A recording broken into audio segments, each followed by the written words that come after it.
In your courses, you're bound to run into many online discussion forums, as it's a great way to get students to interact with their peers. There are several different types of forums depending on how your professor sets it up. The most common is the standard forum. This forum allows students to create the discussion topics by clicking the Add Discussion Topic button. Then, other students can go in and reply.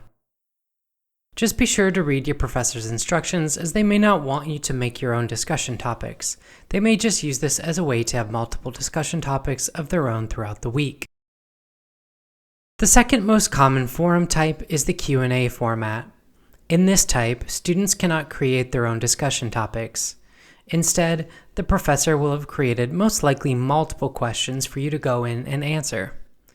It's important to note that in this format, you will not be able to see anyone else's posts until you submit your initial reply, which you can do so by simply clicking the reply button.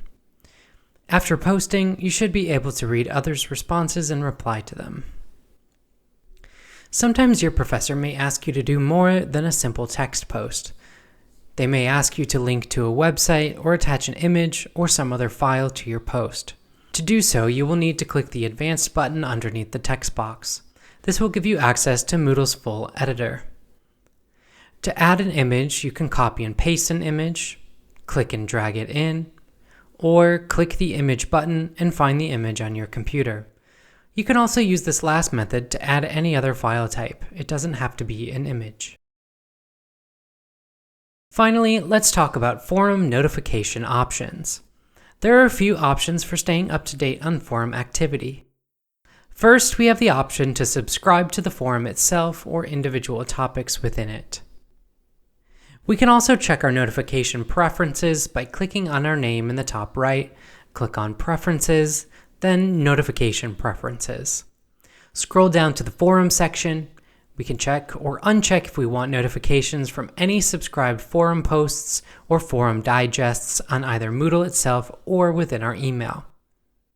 Finally, go back to the Preferences page and click on Forum Preferences. You can get pretty granular here, but I recommend just adding forum tracking, which will highlight new forum posts both on your course page and within the forum itself. And that's all the forum basics you need to know. Thank you for watching.